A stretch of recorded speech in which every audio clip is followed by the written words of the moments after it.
que este es el temario de las 2 horas que vamos a disertar este tema y reflexionar sobre todo con el apoyo de todos ustedes y también gracias a su participación. Va a ser 1 hora seguida de clase, luego de ello se van a activar los micrófonos, el audio, para que ustedes puedan participar. Sin perjuicio a ello, también en el chat pueden realizar cualquier consulta, cualquier duda o tal vez alguna opinión que tengan al respecto. Muy bien, sin más preámbulos vamos a dar inicio, ¿no? Antes de entrar en lleno, ¿no?, a esta importante clase, ¿no?, que es desarrollada por nuestra plataforma Audiápolis, que ya más de 1 año tenemos pues el gusto y el honor de seguir asistiendo en estos eventos, que sobre todo preocupa, ¿no?, a la sociedad, debido a que, si bien es cierto, no se han implementado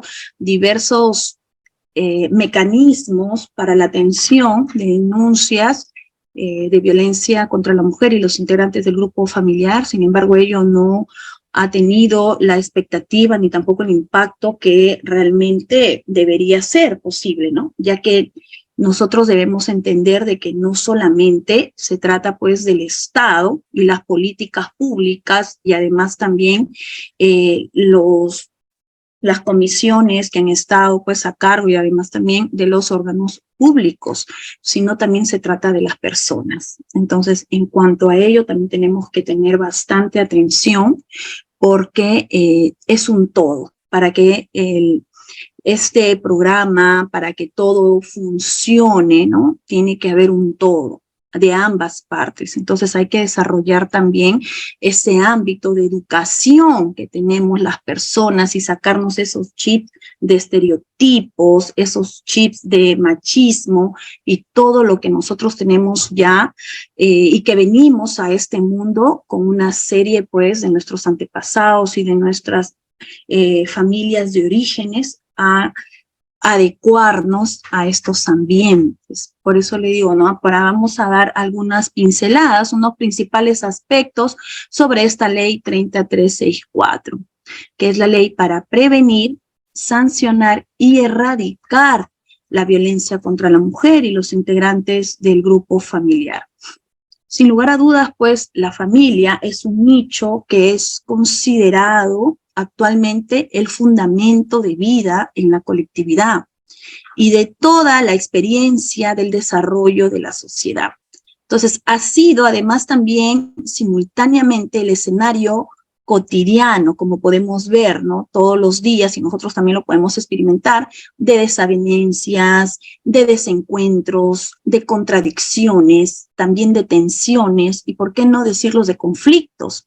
Entonces, esta situación hace de la familia y la vida en este seno familiar un lugar y un tiempo de riesgo e incluso de violencia para quienes tradicionalmente, sobre todo para esas personas, ¿no?, que han ocupado una ubicación de dependencia. ¿Y qué quiere decir eso, no? De subordinación, cuando se carece pues de este poder decisorio. La violencia es uno de los problemas sociales que afronta la sociedad y es de grave consecuencias, no tan solo para la persona misma, para la familia, sino también es para la salud, para la economía y para el desarrollo del país. Entonces, la violencia familiar y sobre todo la violencia sexual evidencia pues un creciente aumento de casos hoy en día, ¿no? Infringe los derechos humanos de la persona, ya sea la dignidad, el honor y también otros derechos que afectan la integridad de las víctimas. Y además también la salud de aquellas que experimentan cualquier tipo de violencia. Entonces, en ese sentido, ¿no?, dentro de todas estas familias, y que tenemos diferentes tipos de familias hoy en día, ¿no?, concretamente dentro de las relaciones de pareja, si queremos hablar más específicamente, es habitual, ¿no?, actualmente que se originen agresiones de todo tipo, debido a las estructuras de género que en esta dinámica se encuentran presentes. ¿Y por qué no hablar de las mujeres? Si las mujeres pues conformamos en este grupo de vulnerabilidad, ¿no? Porque se encontramos pues envueltas en estas relaciones asimétricas. ¿Y qué quiero decir con relación asimétrica? La característica de una relación asimétrica es que la parte de la pareja es la que se esfuerza y se sacrifica, es la misma persona, provocando pues fatiga, agotamiento y sobre todo frustración. ¿Por qué? Porque siente que depende de solo de su parte para que la relación siga adelante. Es lo mismo que pasa cuando se implementa cualquier tipo de ley, cuando se implementa cualquier tipo de mecanismo para afrontar la violencia, que tan solo se asume el rol, la parte que es del Estado, y no hay un total funcionamiento con la población. Entonces, igual también en la estructura y en la dinámica de pareja, si es que solamente recae la labor, el esfuerzo y el sacrificio, ¿no?, de una de las partes, ¿qué es lo que va a provocar? Fatiga, aburrimiento, cansancio, ¿no? Entonces, y eso es una forma de violencia. Entonces, ahí es donde los hombres, ¿y por qué no decir eso? Porque ya no es un capricho, no es una idea de mi persona, sino ya está demostrado en base a los estudios, y es por eso que también se crea esta ley 30364, ¿no? Eso no quiere decir de que los hombres también no formen parte, ¿no? De cualquier tipo de violencia, pero en su minoría, según los estudios, ¿no? Entonces, es ahí donde los hombres ejercen mucho poder sobre ellas. Este poder, para la UNICEF, se encuentra constituido en base a roles de género y estereotipos. ¿Por qué quiero explicar así de manera detallada? Para nosotros poder conocer y sobre todo identificar si es que estamos o no en esta relación asimétrica.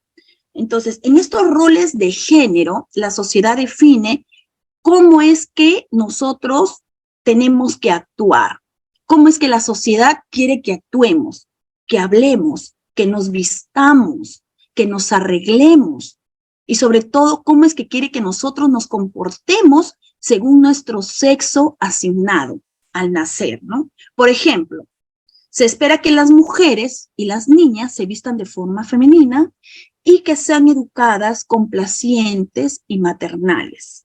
Es un ejemplo, ¿no? Y a su vez también se espera que los hombres sean fuertes, agresivos, intrépidos. Entonces, estos roles de género hacen pues que los varones adquieran este poder de subordinación frente a las mujeres. Y es ahí donde se encadena cualquier tipo de violencia, sobre todo la violencia psicológica, luego ya viene la física y etcétera, etcétera, porque todo es un ciclo y va subiendo de nivel menor a mayor. ¿Por qué? Porque ustedes saben muy bien que cuando se desencadena el feminicidio es porque antes de que este sujeto activo cometa este hecho ilícito, hubo una agresión verbal, hubo una agresión física, hubo una agresión psicológica. Es por eso que tenemos que identificarlo al inicio, y es ahí donde se llama emergencia. La emergencia no es al final. Nosotros tenemos que atacar al inicio. ¿Y por qué digo atacar? Una palabra, ¿no?, que empleo para identificar y poder frenar cualquier tipo de agresión que menoscabe nuestro ser como mujer. Entonces, cada sociedad y cada grupo étnico y cultura tiene expectativas, obviamente, porque nuestro país es un país multicultural. Entonces, cada grupo étnico y cultura tiene expectativas en relación a los roles de género, pero estos pueden variar, obviamente, entre un grupo y otro. También pueden cambiar con el tiempo dentro de la misma sociedad, porque el derecho va en evolución, ¿no? El derecho es un subconjunto de la sociedad, porque la sociedad en realidad es el conjunto general, ¿no? Por ejemplo, en los Estados Unidos, ¿no?, en una época el rosa era considerado color masculino y el celeste un color femenino. Entonces, es diferente, a diferencia pues de los latinos, que nosotros somos considerados el rosa femenino y el celeste masculino. Parece mentira, pero estos tipos de roles y esta diferencia de los estereotipos que nosotros ya venimos conociendo y adquiriendo a través de nuestras generaciones, hacen que estas relaciones asimétricas se conviertan en un hecho que menoscaba la integridad de las personas que están sometidas a cierto poder o a cierto dominio. ¿Qué entendemos por estereotipos? Un estereotipo es un prejuicio, una creencia ampliamente aceptado por una persona, ¿no? O sobre un grupo, que suele ser una simplificación excesiva, obviamente, ¿no? Y que no siempre es preciso. Los estereotipos acerca del género pueden hacer que se trate de manera desigual e injusta a otras personas por su género. Y a eso pues ya se le denomina sexismo. Hay 4 tipos de estereotipos de género que son básicos, y eso lo tenemos que entender. ¿Por qué tengo que explicar este preámbulo o esta parte introductoria para nosotros saber cómo es que vamos a denunciar? ¿Cómo es que vamos a iniciar este camino y la ruta, sobre todo, de la denuncia, la línea 100, Centro de Emergencia Mujer? Porque tampoco es denunciar por denunciar, bueno, ¿no? Y si no, hay que identificar en qué lugar nos encontramos, hay que identificar en qué situación estamos teniendo para ver si es que es o no una violencia. ¿Correcto? Las características de personalidad es un estereotipo básico. Hay diferentes, ¿no? Nosotros basamos pues a los doctrinarios, a los especialistas, ¿no? Pero 4 me parece que son básicos para poder entenderlo. ¿Ok? Por ejemplo, las características de la personalidad. Se espera que las mujeres sean complacientes, sean emotivas y que los hombres sean seguros de sí mismos y sean, por lo tanto, agresivos, ¿no? Comportamientos domésticos. Algunas personas esperan que las mujeres se encarguen de las niñas, que cocinen, limpian la casa, mientras que los hombres se encarguen de proveer finanzas, automóvil y también de las reparaciones del hogar. Ocupaciones, el tercer estereotipo. Algunas personas asumen rápidamente que las profesoras y enfermeras son mujeres, mientras que quienes se dedican a la medicina, a la ingeniería o a volar aviones son hombres. Aspecto físico, por ejemplo, se espera que las mujeres sean delgadas, elegantes, mientras que se espera que los hombres sean altos y musculosos, ¿no? Entonces, también se espera que los hombres y las mujeres se vistan y se arreglen de acuerdo a los estereotipos de género. Los hombres con pantalones, con pelo corto, y las mujeres vestido, maquillaje. Por lo que hace que se autolegitime la violencia. Y creen que es normal agredir a sus parejas si es que no cumplen estos 4 estereotipos básicos. ¿Correcto? A ver, me parece que... Sí. Doctora Marjorie, dispénseme, por favor, si puede proyectarlo más amplio en su PPT, por favor, porque hay algunos participantes ya, equipos correcto. móviles. Y también informar a los participantes desde la presentación se informó que se tendría que apagar la cámara a participantes, sí, participantes reiterando que estén recostados. Adelante, doctora, puede continuar. Ya, muy bien. Gracias, líder. Siempre atento a cualquier incidente. Muchas gracias. Bueno, entonces esos son los 4 estereotipos básicos que hacen que la violencia se legitime. Correcto, entonces hay que tenerlo en claro porque no es necesario cumplir esos estereotipos porque eso es lo que espera la sociedad y eso es lo que espera ya diferentes grupos étnicos, diferentes grupos de familia y que ya uno ha venido arrastrando de manera tradicional, por costumbre. Entonces hay que romper ello, hay que romper. No significa que yo esté mal o esté bien, no, significa que yo soy una persona libre y yo decido qué hacer. Y si estoy con una pareja y si estoy en una familia, pues la comunicación es básica y hay que agotar esa comunicación y no impone. Por otro lado, la ley 3364, como les decía, ¿no? Pese a tener por objeto fortalecer pues la prevención, que poco o nada se ha implementado en esa parte, porque más es la erradicación y sanción, ¿no? Pero pese a tener este objeto que es de la prevención, ¿no? Fortalecer la prevención de violencia contra las mujeres y además también contra los integrantes de los grupos, del grupo familiar, que es totalmente distinto. Una cosa es violencia contra la mujer por el solo hecho de ser mujer por el solo hecho de ser mujer, y contra los integrantes del grupo familiar, ahí viene a ser la relación, pues, de dependencia, la relación de hogar que tienen, de familia, donde viven dentro de un hogar, dentro de una familia, y ya la ley lo ha estipulado claramente qué sujetos se encuentran dentro de este ámbito de protección. ¿Correcto? Entonces, mejorando estos mecanismos de atención y protección de las víctimas, no se ha podido erradicar. Y eso también tenemos que saberlo, ¿no? Eso también tenemos que reconocerlo.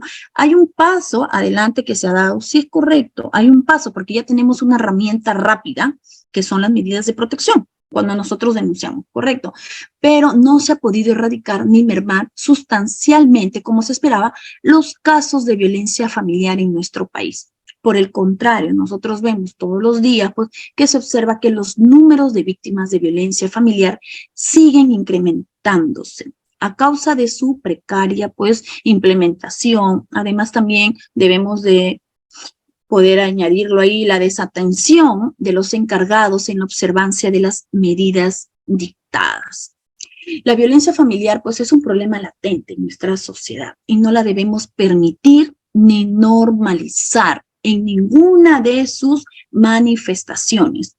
Por nuestra parte, como ciudadanos, y además también que ustedes son, la mayoría, me refiero, ¿no?, que trabajan en una institución pública, que son operadores del derecho tal vez, ¿no?, y que conformamos parte de este Estado, ¿no?, tenemos que desestimar, la configuración de violencia como actos cotidianos, naturales, o normales, encontrándonos pues en la obligación de alertarlas oportunamente.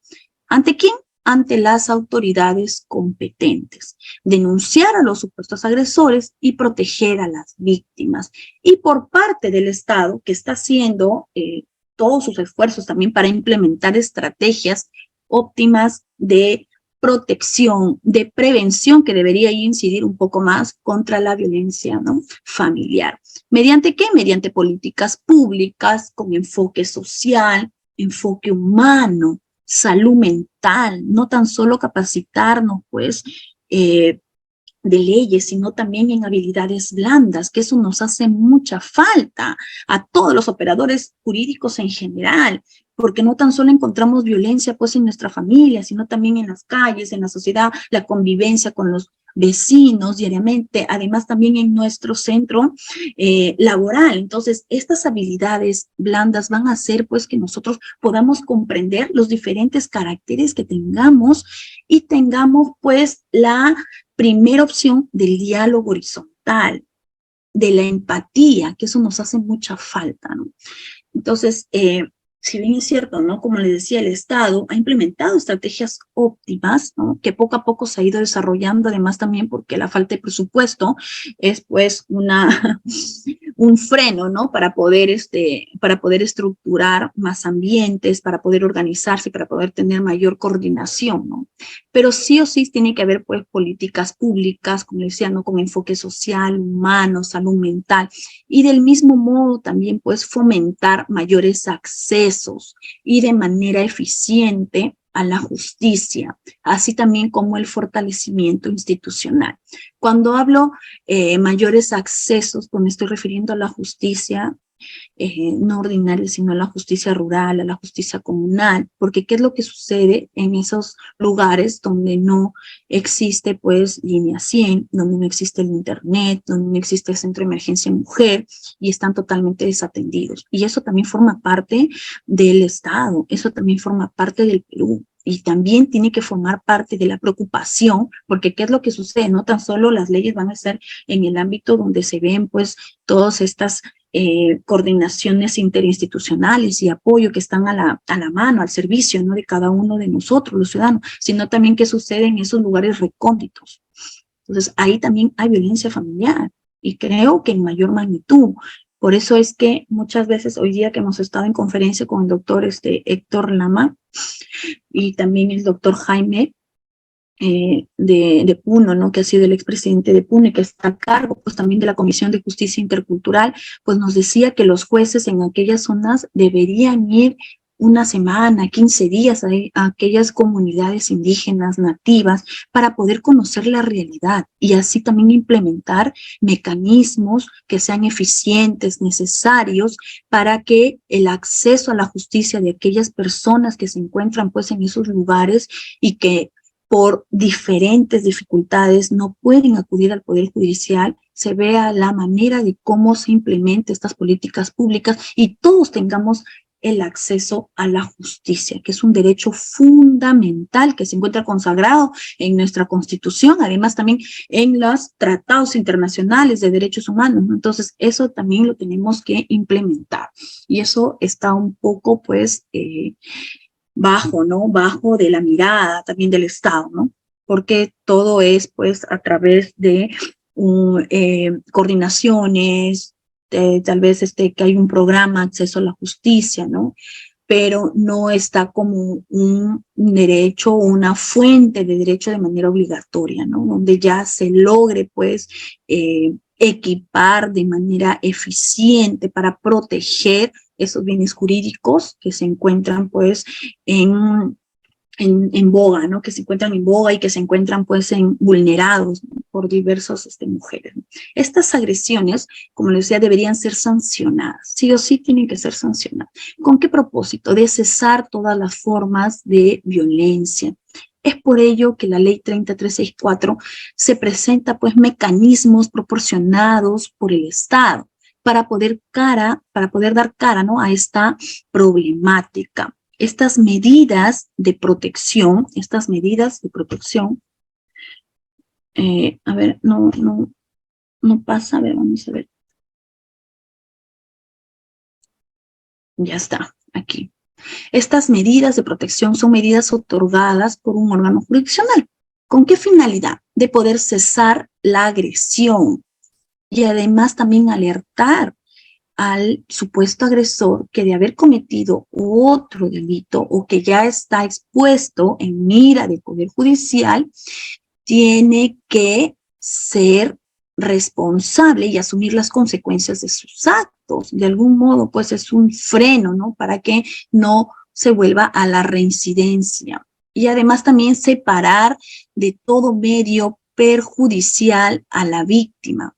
Entre las más habituales, que son, ¿no?, las medidas de protección, es el retiro del agresor del lugar, el impedimento de acercamiento del agresor, la prohibición de comunicación del agresor con la víctima, y bueno, ¿no?, de esas tres mencionadas que son las más graves, se podría decir, ¿no?, al momento, pues, de implementarse por el órgano jurisdiccional competente, estas medidas tienen como finalidad, pues, evitar una confinidad, ¿no?, entre el agresor, el supuesto agresor y la víctima. Evidentemente es por el bienestar y la protección de esta última, ¿no?, que es la víctima. Sin embargo, bueno, nosotros sabemos, pues, que es de conocimiento en la multiplicidad de casos que se ven, se evidencia que los involucrados son integrantes de un grupo familiar, por lo que con el pasar de los días, con el pasar del tiempo, tanto el supuesto agresor y la víctima solucionan sus problemas y diferencias. Pero ello no quiere decir que el proceso finalice o que el proceso se paralice, ¿no? El proceso sigue, el proceso penal, al igual también que las medidas de protección, porque no tienen fecha de caducación, no tienen fecha de caducidad.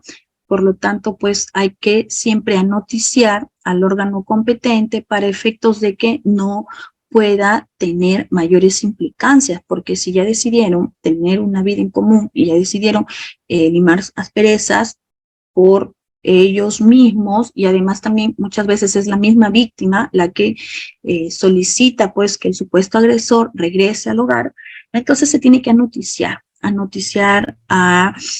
al órgano jurisdiccional que ha dictado las medidas de protección, ir a la policía e informar sobre estos casos. Porque ¿qué sucede ante cualquier incumplimiento de estas medidas? ¿No? Hay una sanción penal y eso lo vamos a ver también el día de hoy rápidamente, ¿ya? Entonces hay que tener en cuenta que una vez dictado estas medidas de protección, cualquier situación que se contradiga con las medidas de protección se tiene siempre que anoticiar, informar al órgano jurisdiccional para que pueda adoptar otro tipo de medidas, ya sea variando, implementando otras, y bueno, ¿no? De acuerdo a lo que sucede en la realidad en cada caso en particular. Nosotros sabemos que esta ley, ¿no?, de violencia contra la mujer y los integrantes del grupo familiar, que ya prácticamente se está viendo los especialistas como una subespecialidad del derecho de familia. Se encuentra pues todo un bloque de constitucionalidad, de convencionalidad, porque está reconocida por el derecho internacional de los derechos humanos, está reconocida por los tratados internacionales que versan sobre derechos humanos, por la Convención Belém do Pará. Entonces, nosotros en nuestra Constitución que está en la cúspide, ¿no?, de todo cualquier norma jurídica, que es la norma jurídica suprema, el artículo 55 y la cuarta disposición final y transitoria, señala pues que todos los tratados de derechos humanos, los tratados internacionales que versan de derechos humanos, forman parte de nuestro derecho interno. Por lo tanto, todos estamos obligados, sobre todo todos estamos obligados, y los operadores jurídicos estamos obligados en acatar y en cumplir los derechos internacionales que versan pues de los derechos humanos, ¿correcto? Entonces, pero también eso es una fuente de derecho, porque ya está contemplada en nuestra Constitución como tal y lo reconoce.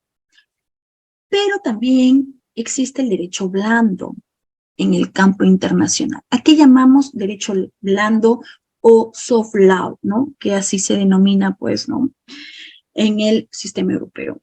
Son los estándares de derechos humanos, que si bien no tienen el nivel de ser fuente de derecho, no tienen ese nivel de tener esa obligatoriedad para hacer cumplir los lineamientos, así como un tratado de derecho internacional, que es una fuente de derecho, porque está reconocido en nuestra Constitución, como le repito, en los artículos 55 y en la cuarta disposición final y transitoria. Sin embargo, este derecho blando y estos estándares de derechos humanos son pronunciamientos, como acá señala pues en el PPT, de organizaciones intergubernamentales, de otros organismos de derechos humanos, mediante resoluciones, opiniones consultivas, declaraciones, decisiones en casos de concretos, ¿no?, que podrían ser y que son, creo, ya reglas y subreglas, donde nos dicen quiénes son los titulares del derecho, qué es el contenido del derecho, y por lo tanto también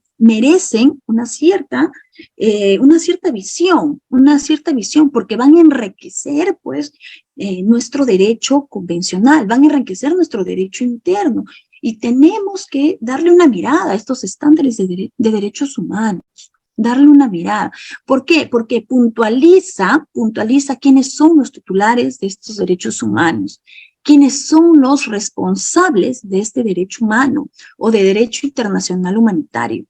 Puntualiza también cuál es el contenido concreto de un derecho humano o cuáles son las reglas particulares dentro de la aplicación del derecho internacional humanitario.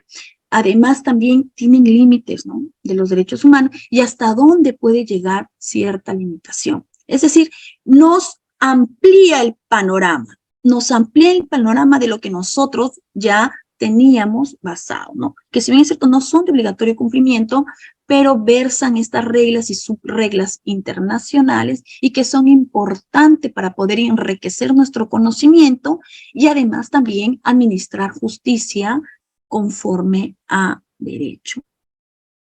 Muy bien. La definición, ¿qué entendemos pues por violencia, no? Actualmente ya está más claro el tema, ¿no? Más claro ya con esta parte introductoria, me parece, ¿no? Pero bueno, igual lo vamos a definir de manera resumida. Es contra cualquier integrante del grupo familiar, esa acción o conducta, o sea, en omisión que le causa muerte, daño, sufrimiento físico, sexual, psicológico, también es patrimonial, también se encuentra involucrado, y que se produce dentro de un contexto, pues, de relación de responsabilidad, confianza o poder por parte de un integrante a otro. Eso es violencia contra cualquier integrante del grupo familiar, porque si es contra la mujer, no necesariamente se tiene que cumplir esa relación de responsabilidad, confianza o poder. Para que sea integrante del grupo familiar, que ahí es donde se encuentran los varones también, ¿no? Tiene que haber un contexto de relación de responsabilidad, confianza o poder. Correcto. ¿Quiénes están definidos, quiénes están contemplados? Los cónyuges, excónyuges, padrastros, convivientes, madrastras, descendientes, ascendientes, ¿no? Que hayan procreado hijos en común, conviviente hasta el 4º grado de consanguinidad y 2º de afinidad, quienes habitan en el mismo hogar sin tener ese lazo, ¿no?, de consanguinidad, los parientes colaterales de los cónyuges. O sea, ya la ley 3364 ha delimitado ello, ¿no?, para poder entender. Violencia contra la mujer es cualquier acto, omisión, acción que se realice a la mujer por el hecho de ser mujer. Puede ser cualquier persona de sexo masculino. Violencia contra los integrantes del grupo familiar, aquí ya está definido y involucra a todos estos personas. Muy bien. Acá tenemos que tener en cuenta que con la última modificatoria de la ley 3364, que ahora pues rige la ley 31715, ¿no?, la misma que ha sido publicado pues 21 de marzo del 2023, donde especialmente indica esta ley que es para eliminar obstáculos y fortalecer su ejecución.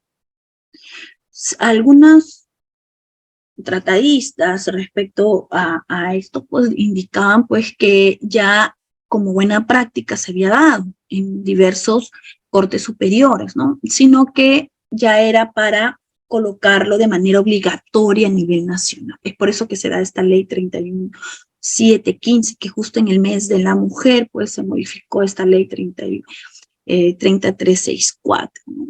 En el artículo 22 exactamente habla sobre el objeto y los tipos de las medidas de protección y delimita claramente también el contenido y las funciones que tiene que tener la Policía Nacional del Perú cuando va a ejecutar estos tipos de medidas de protección.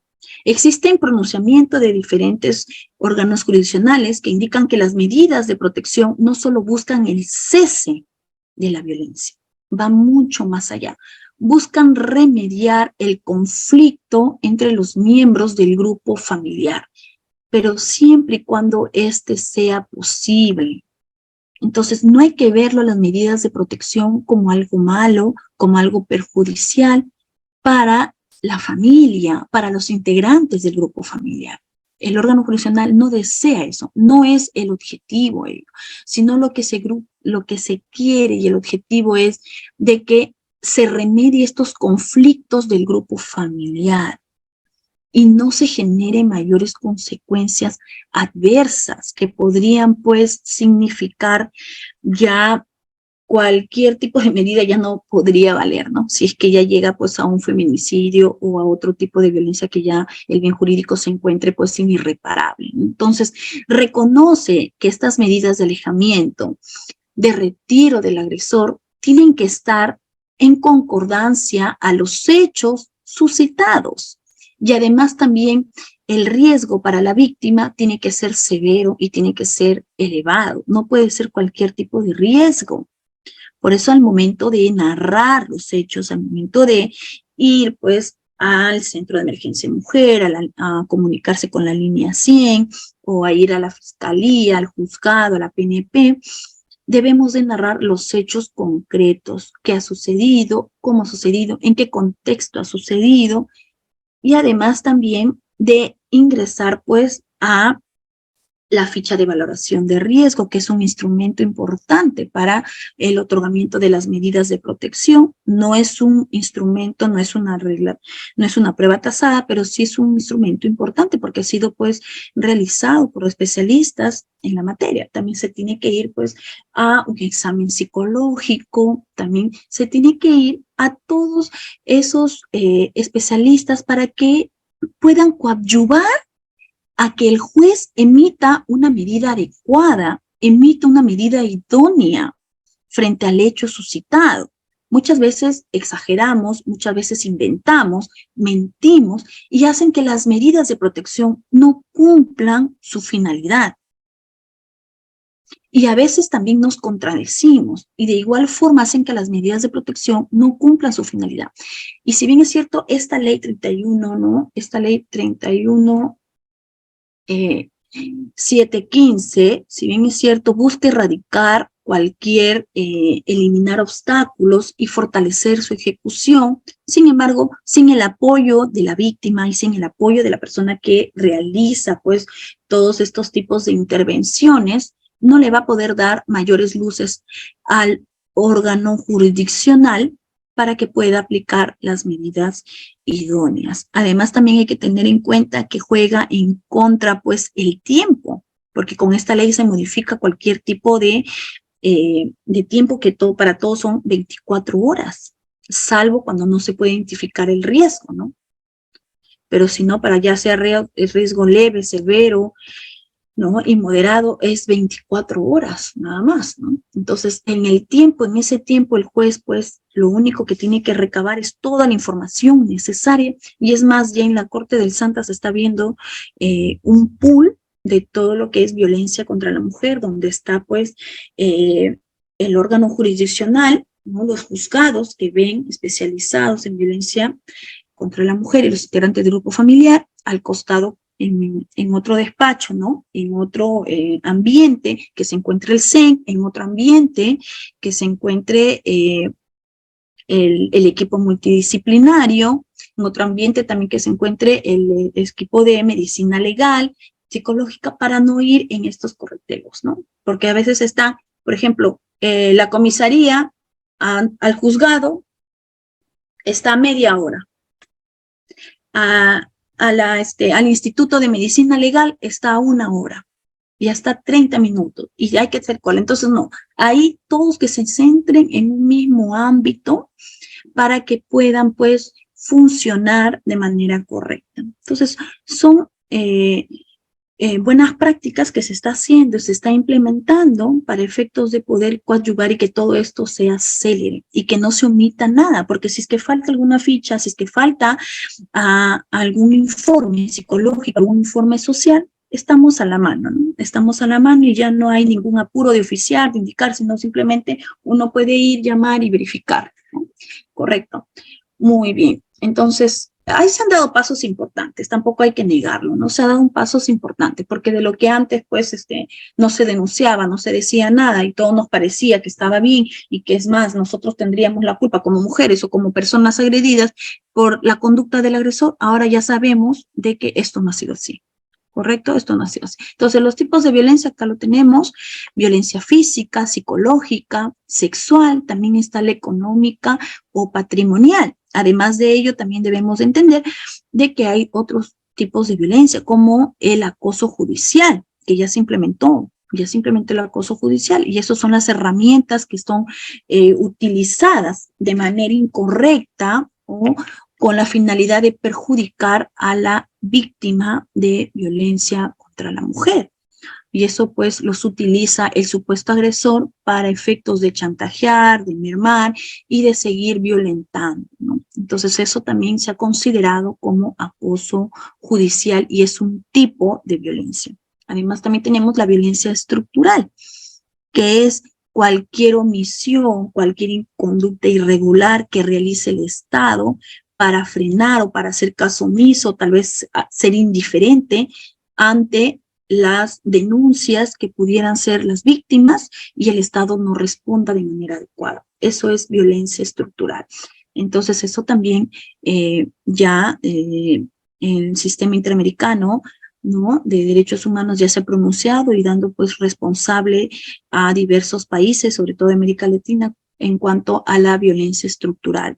Cuando, pues, el Perú en este caso, o Chile o Argentina, no dé oportuna atención a los casos de violencia familiar o a violencia contra la mujer y los integrantes del grupo familiar. Entonces, todos tenemos que sumar a que estos tipos de violencia se puedan erradicar. Muy bien, ahora vamos acá a la denuncia, ¿no? a la denuncia. La denuncia puede ser verbal. Si es verbal, la persona que está encargada, ya sea la policía, la fiscalía, el centro de emergencia mujer, la línea 100, el mismo juzgado especializado, tiene que hacerlo mediante un acta, si es que es verbal. Es decir, todos los hechos que la persona que va a denunciar está relatando, se tiene que consignar un acta con las firmas para que podamos recepcionar dicha denuncia. Y además también puede ser por escrito, que eso no es ningún problema, ¿no? No se exige la presentación del DNI ni exámenes físicos o psicológicos previamente. ¿Por qué? Porque el Estado ya ha implementado ello. No le podemos exigir mayores trámites, mayores procedimientos a las personas que se ven enfrentadas en estos tipos de violencia y nosotros decimos, no, pero falta tu DNI. No, pero tienes que pasar primero psicológico. ¿Cómo yo sé que estás mintiendo, no estás mintiendo? No, señores, aquí no corresponde ningún tipo. Es el órgano jurisdiccional encargado para que pueda recabar toda esa información. ¿Por qué? Porque son normas jurídicas de orden público, porque no competen a las partes, no son normas jurídicas de orden privado, del derecho privado, sino son normas jurídicas de orden público, donde el Estado ahí tiene que inmiscuirse para que pueda adoptar las medidas idóneas necesarias. ¿Quién lo realiza?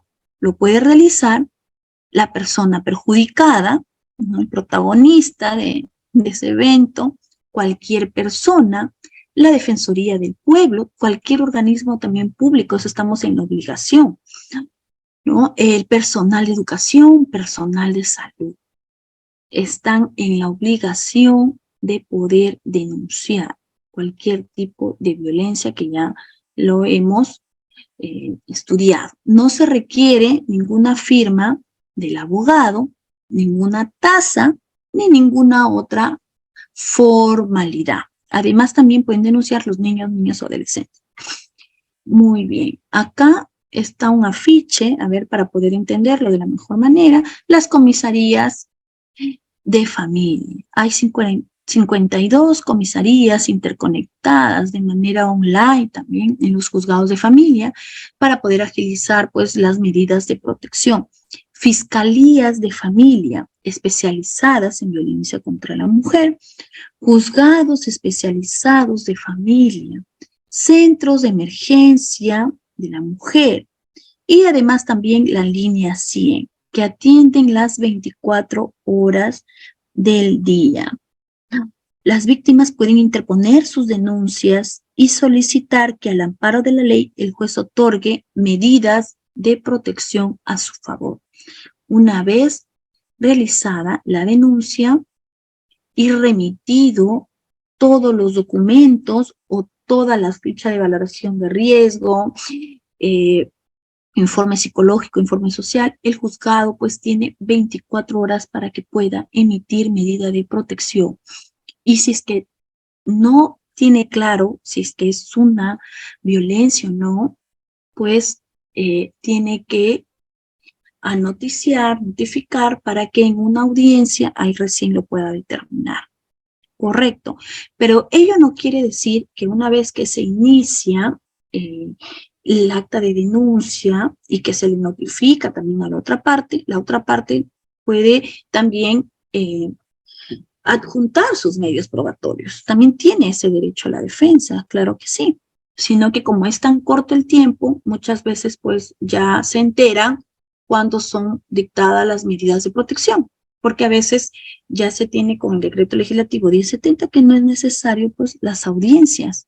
Y ya el Tribunal Constitucional en el expediente 3378-2019 ya señaló que eso no corresponde o no quiere decir que es un derecho, estamos contra el derecho a la defensa. ¿Por qué? Porque su derecho a la defensa se traslada al ámbito penal.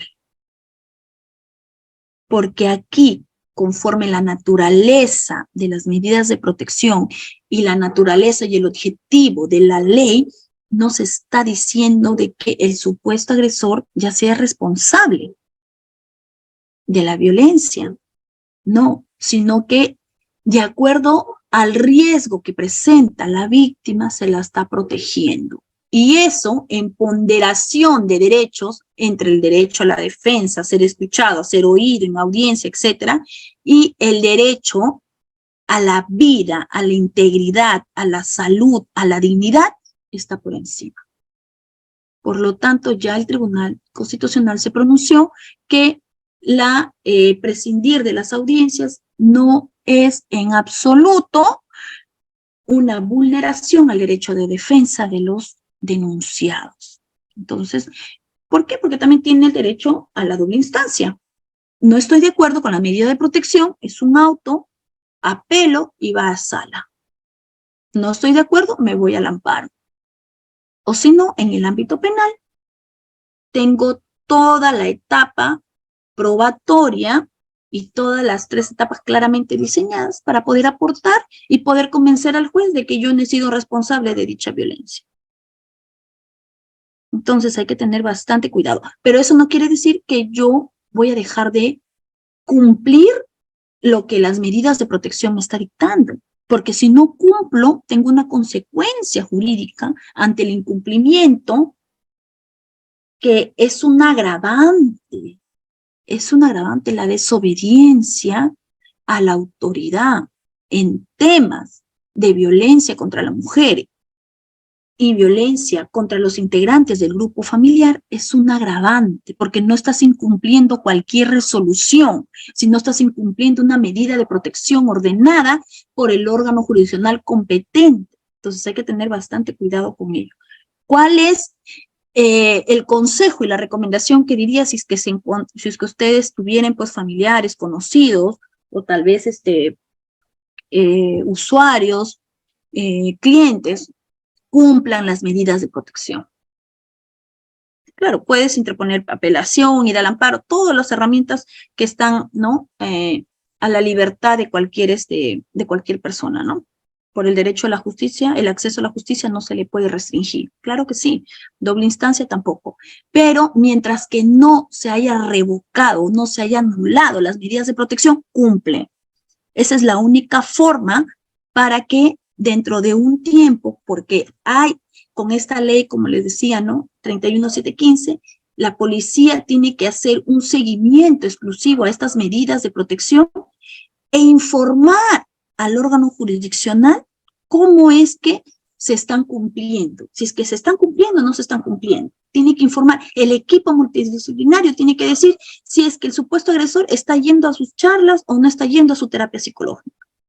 Está cumpliendo con las medidas cautelares, por ejemplo, de asignación anticipada, de tenencia, de régimen de visitas. Se tiene que ver.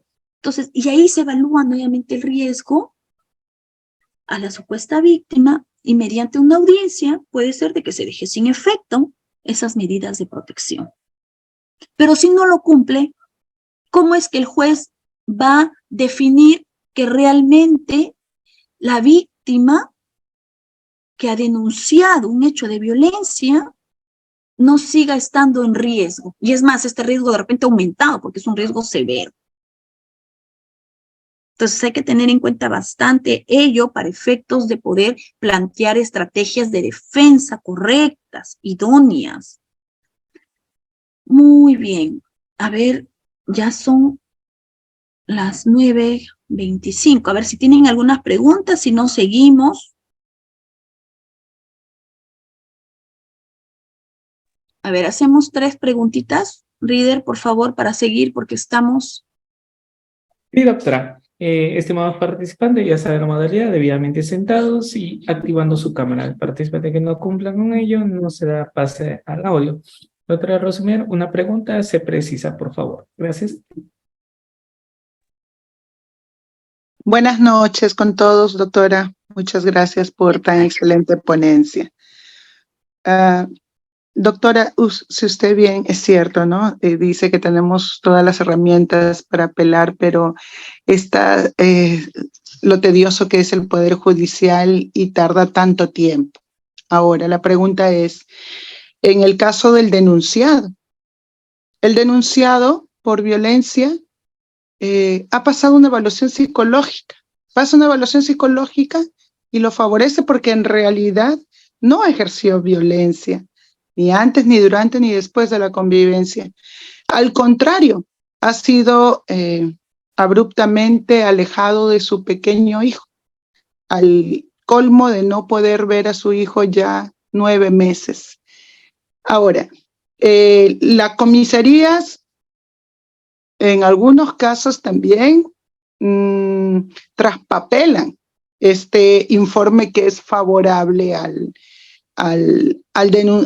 supuesto denunciado y no envían, no remiten el informe pericial psicológico, la pericia psicológica al SEM y el caso sigue abierto. ¿Cuánto más tiene que pasar de tiempo para que pueda emitir una sentencia y declararse sobre el fondo juzgado?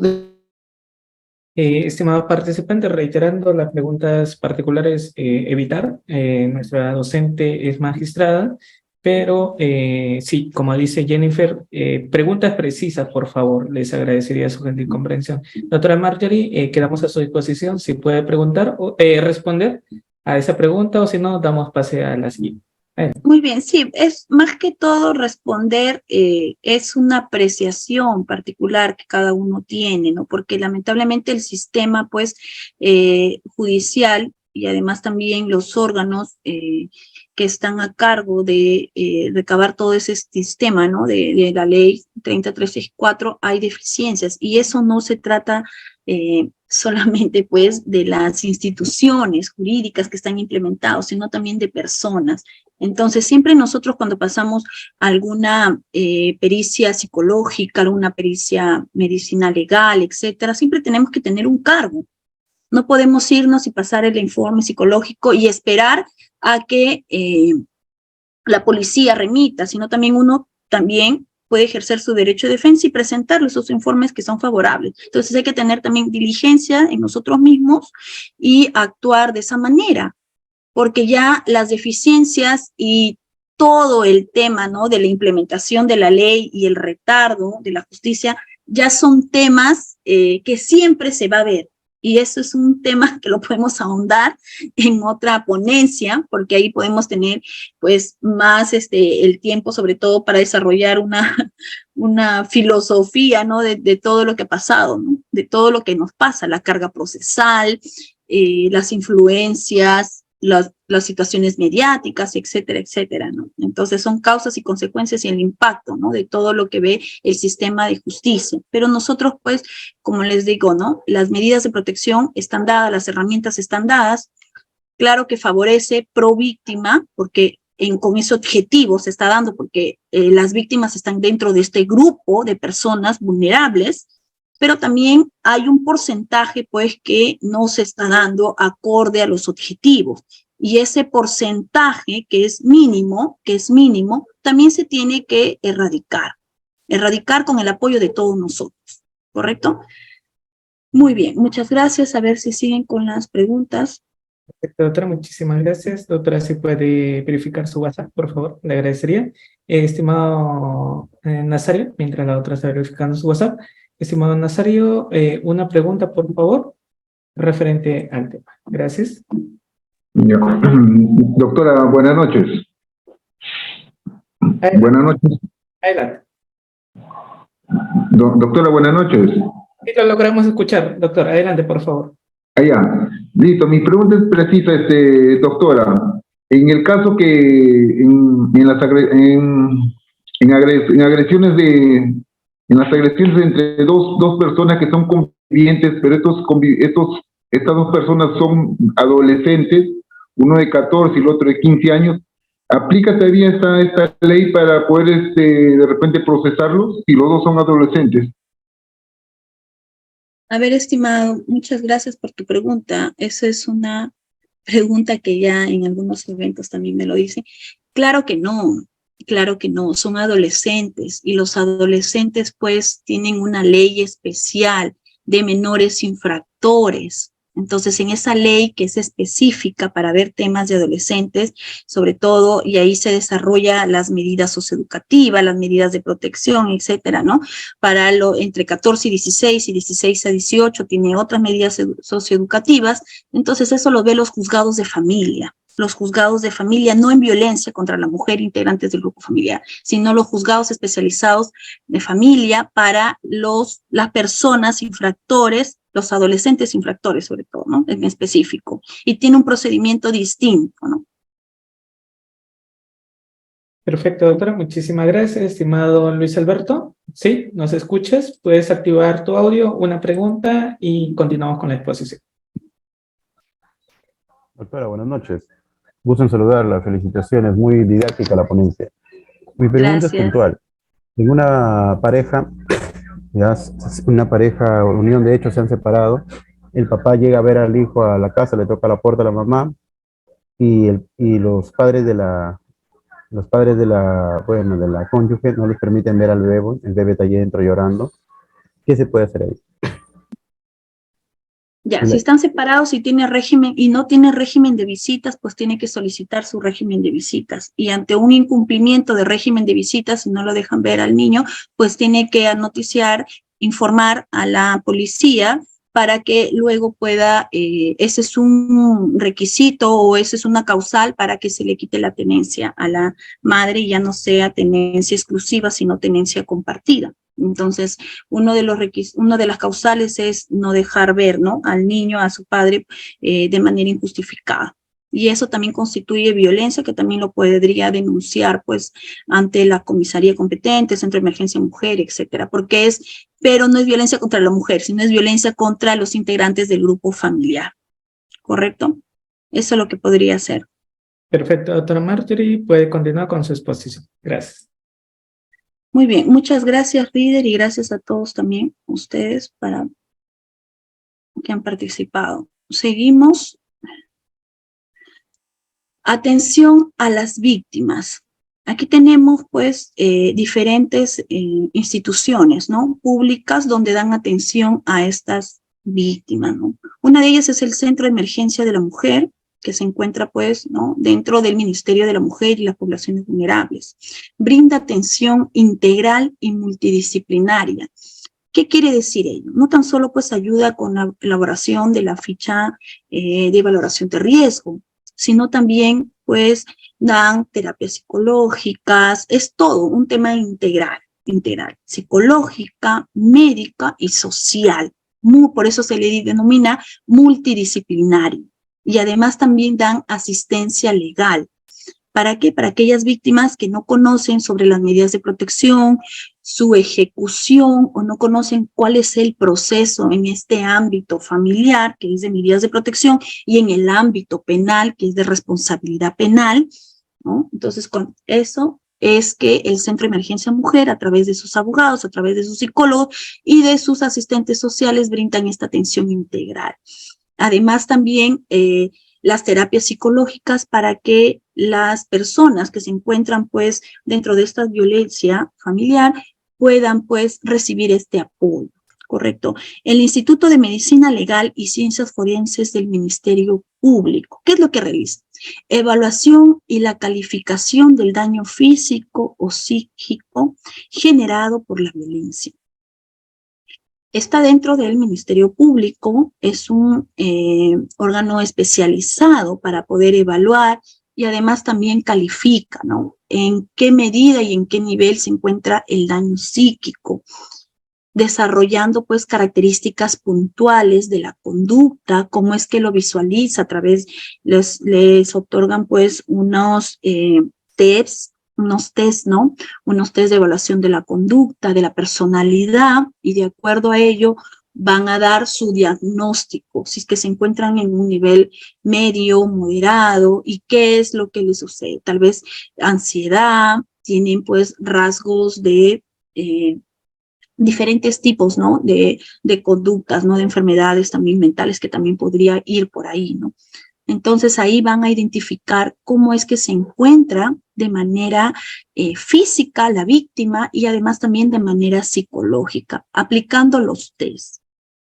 El establecimiento de salud del Estado, cualquier establecimiento de salud del Estado, la atención médica y psicológica, tanto ya sea de emergencia o no, de emergencia o además también que no sea de emergencia, es totalmente gratuito y cuentan pues con insumos y equipos de emergencia especializados en estos hechos de violencia familiar. Es por ello que aquí no es necesario la presentación del DNI, no es necesario cualquier otro requisito adicional, que cuando uno se va pues a un centro de emergencia de salud, siempre te piden la identificación, porque de repente tuviste gripe o porque tuviste cualquier otro tipo de emergencia. No, cuando son hechos de violencia, ya sea cualquier tipo de violencia que ya le hemos indicado anteriormente, no necesitan ningún tipo de trámite adicional que el de indicar de que estoy ahí por un tema de violencia, Por eso es que hay equipos, hay insumos de emergencia para poder atender a las víctimas.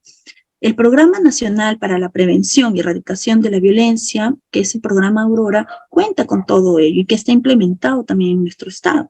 Centro de Atención Institucional, la CIA, ¿no? Asistencia económica para aquellas víctimas que tal vez se encuentran desamparadas, ¿no? Y además también hay un refugio temporal.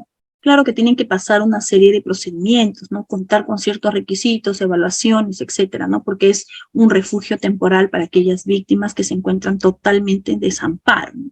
Hay una estrategia rural para aquellas zonas, ¿no? Rurales, para aquellas zonas que se encuentran alejadas de nuestro Perú. Servicio de atención urgente, ahí se encuentra también implementado la línea 100, y el hogar de refugio temporal para los niños, niñas y adolescentes.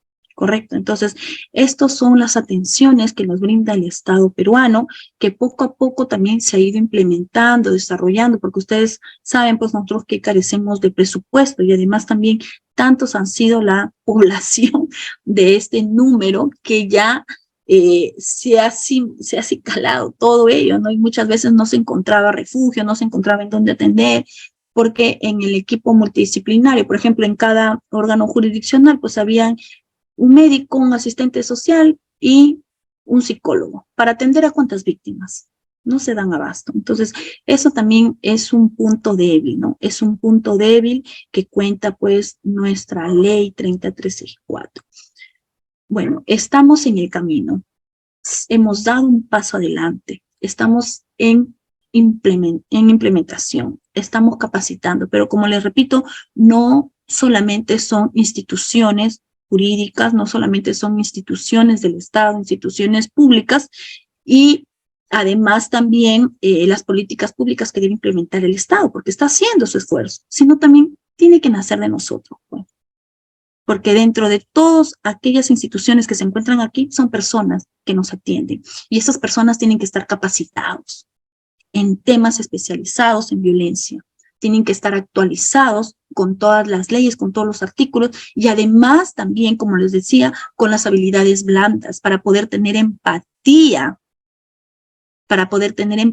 con las personas que van a denunciar, para no cuestionarlas, para no burlarnos y para no rechazarlas. Entonces, eso también es de personas y el Estado también se tiene que preocupar para poder especializarlas y para poder también capacitarles a aquellas personas. Y se pueda dar una atención óptima, se pueda dar una atención de calidad. De nada sirve cualquier tipo de implementación, de organización y de instituciones jurídicas si no tenemos personas al mando o a cargo de cada uno de ellos que no brindamos un servicio de calidad. ¿Correcto? Entonces, eso también hay que, asumo de crítica, ¿no? Para poder tenerlo en cuenta. Actuación policial. La actuación policial tiene dos tipos, uno que es en flagrancia y otro es cuando ya recibe la resolución judicial para efectos de ejecutar las medidas de protección. Cuando es flagrancia, obviamente que no necesita pues ninguna resolución, porque es flagrancia. Quiere decir que en ese momento se está practicando la violencia, en ese momento o dentro de las 24 horas.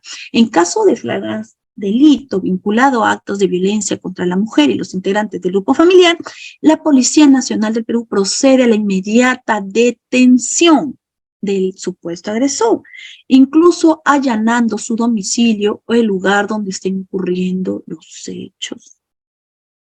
Debe registrar y tramitar de inmediato las denuncias. El informe o el atestado policial va a la Fiscalía Penal 24 horas. Tampoco uno puede, pues, no puede tenerlo, ¿no? Tanto, sino ahí de inmediato y luego de frente a la Fiscalía Penal y además también al juzgado penal. Dictado de medidas de protección y en la Fiscalía Penal vamos a ver si es que ordenan pues la prisión preventiva o no, ya verá el fiscal sus actuaciones. Como titular de la acción penal ya está a cargo él, ¿no?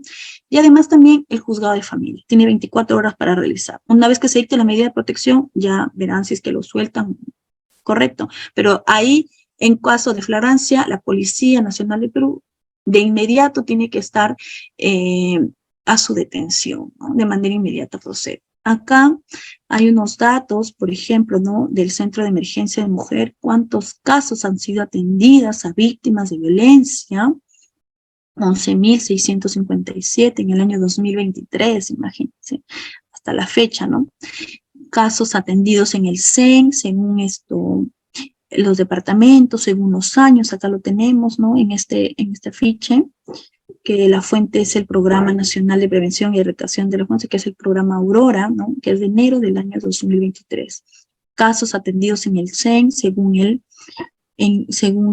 sexo, por ejemplo, mujer, tenemos 10.053 y hombre 1.604. Claro que sí, también hay varones, ¿no? Porque finalmente la violencia no tiene género. La violencia no tiene género. Pero el grupo vulnerable mayoritario están en las mujeres. Y eso es un hecho. Aquí están las cifras, nadie los ha inventado. Muy bien, el proceso especial, ¿no? Como les decía, esto modifica pues la ley 30364. En caso riesgo leve, yo les venía diciendo, riesgo leve, moderado, severo, identificado, que está identificado en la ficha de valoración de riesgo, el juzgado de familia tiene 24 horas. Medidas de protección y medidas cautelares. ¿Por qué? Porque el juzgado no tan solo va a verificar, así como el Centro de Emergencia de Mujer y las demás instituciones públicas, tiene que ser de manera integral. No tan solo va a identificar, violencia física, entonces, bueno, es riesgo leve. No, pero el señor tiene, ¿no? El supuesto agresor o la supuesta agresora tiene cuenta, pues, ya con medidas anteriores, ya tiene antecedentes. El señor la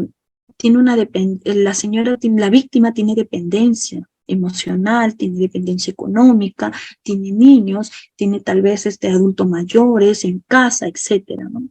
Entonces, la señora se encuentra embarazada, por ejemplo, la señora no trabaja, entonces no tan solo voy a otorgar medidas de protección, también tengo que otorgar una asignación anticipada de alimentos, también tengo que otorgar régimen de visitas para el señor, correcto, o sea, no me lo ha pedido, pero yo de oficio, ¿no? Yo de oficio, el juez tiene la facultad de poder otorgar las medidas cautelares. Muy bien, en caso no pueda, cuando ya no se puede determinar el riesgo, por ejemplo, en su informe psicológico no se puede determinar si es que existe un riesgo o no, el juzgado de familia, en el plazo de 48 horas, dicta las medidas de protección y cautelares. Puede dictarlas o puede no dictarlas, pero tiene que expedir la resolución en 48 horas.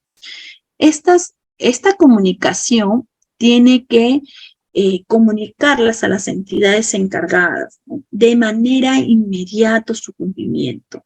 No pueden guardarlo para mañana, pasado, después.